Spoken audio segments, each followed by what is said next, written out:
সিফাতকে তার বনশেমতো গ্রামে লোহজংয়ের বনশেমতো গ্রামে তার শ্বশুরবাড়ির লোকজন এবং তার স্ত্রী জান্নাত তারা মিলে হত্যা করেছে। ঘটনার দিন হচ্ছে 9 তারিখ।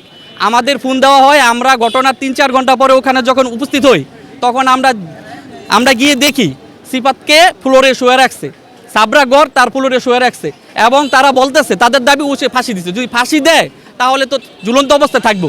পুলিশরা জিজ্ঞেস করছে যে ও ঝুলন্ত অবস্থায় না কেন, আপনারা কিভাবে লাশ নামান, আপনাদের অধিকার নাই। তখন তারা স্টেটমেন্ট দিল, আপনি কি কারোর সামনে নামাইছেন? বলছে আমরা 5 জনের সামনে নামাইছি। ওই 5 জনের ডাকাইছে।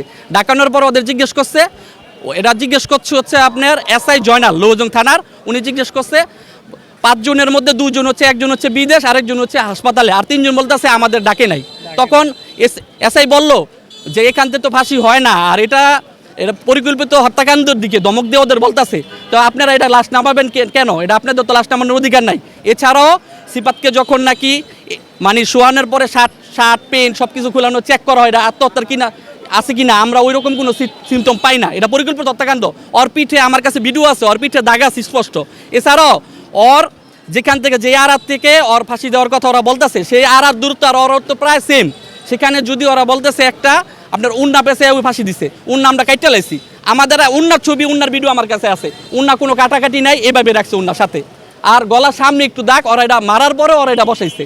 তারপর ওর যে খাট হচ্ছে পাশাপাশি, খাটের নিচে চাদর অর্ধেক নামানো, এটা হয়তো বা দস্তাদস্তি করছে, নাহলে মাইরা লাস্ট টাইম নামাইছে। ওরা চাদরও ঠিক করে নেই, চাদর নামানো, উঠানো, এই কম্বলটা উপরের দিকে উঠানো।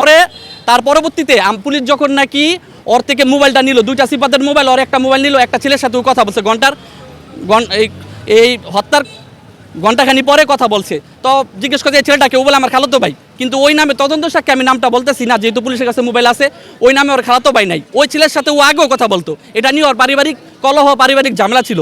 আমার দাবি হচ্ছে এই কল লিস্ট এবং হচ্ছে কল রেকর্ডগুলো বের করুক। আর প্রথম দিন মামলা কেন নিল না? প্রথম দিন মামলা রিমান্ড দিলে এগুলা তো হয় না। আর এটা নিয়ে অনেক বিলম্ব হয়েছে, 9 তারিখ আর আজকে 26 তারিখ, এটা এখন পর্যন্ত আমরা কোনো শুরু পাইতেছি না, বিচার পাইতেছি না।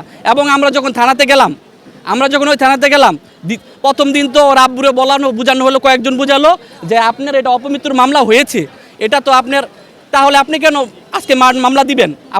আপনি গরিব মানুষ, আপনার অনেক টাকা খরচ যাবে। এটা বুঝালো পরে উনি এটা বুঝছে, কারণ উনি গরিব মানুষ আর আগে স্ট্রোক করছিল, ওই সেন্স নাই। পরবর্তীতে আমরা যখন গেলাম তখন ওসি বললে এখন আমরা মামলা নেব না। আমরা জিজ্ঞেস করলাম আপনি কেন মামলা দিবেন না? কয় এটা তো হত্যাকাণ্ড, এটা তো আত্মহত্যা। আমি বললাম যে আপনি কীভাবে বলেন এটা আত্মহত্যা? কয় না আমরা প্রাথমিক সিমটম দেখছি না। পরবর্তীতে প্রথম দিন যেই স্টেটমেন্ট দিচ্ছে, পরবর্তীতে এই যে লোহজং থানার ওসি উনার ফেভারে, পরবর্তীতে আমরা তাদের বুঝাইলাম, অনেক কথা কাটাকাটির পরে ওর বাবারে ধমক দিছে, ওর ভাই এদিকে আসো, এই যে ওর ভাই ওরে ধমকাইছে, এই ওসি উনারও ধমকাইছে, এই ছেলে তোমার বলছিলাম প্রথম দিন মামলা দিতে, তুমি দেও নাই কে প্রথম, এখন আমি মামলা নিতে পারবো না, আপনারা চাইলে লিখিত অভিযোগ করেন, আমি এসপির সাথে কথা বলবো। প্রথম দিন আমি এসপিরে জানাইছি, ঠিক আছে, এসপির কথা বলছে সরাসরি। এছাড়াও আমাদের গণ্যমান্য ব্যক্তি সবাই সাক্ষী আছে, ওসি আমাদের সাথে এই আচরণ করছে।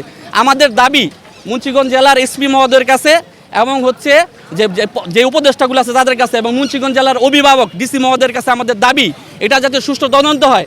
আমার যে মামলা যারা নিল না, এটা যাতে মামলা নেয়, আবার নতুন করে মামলা নিয়ে দ্রুত তদন্ত হয়। পুলিশ হচ্ছে জনগণের বন্ধু, তারা কাজে আবার পরিচয় দেব। আমরা চাই তারা এই কাজটা সুষ্ঠুভাবে সমাধান করে পরিচয় দেব। ওদের হাত অনেক উপরে, আমরা যেখানে যাই ওদের লুকাইসা পড়ে।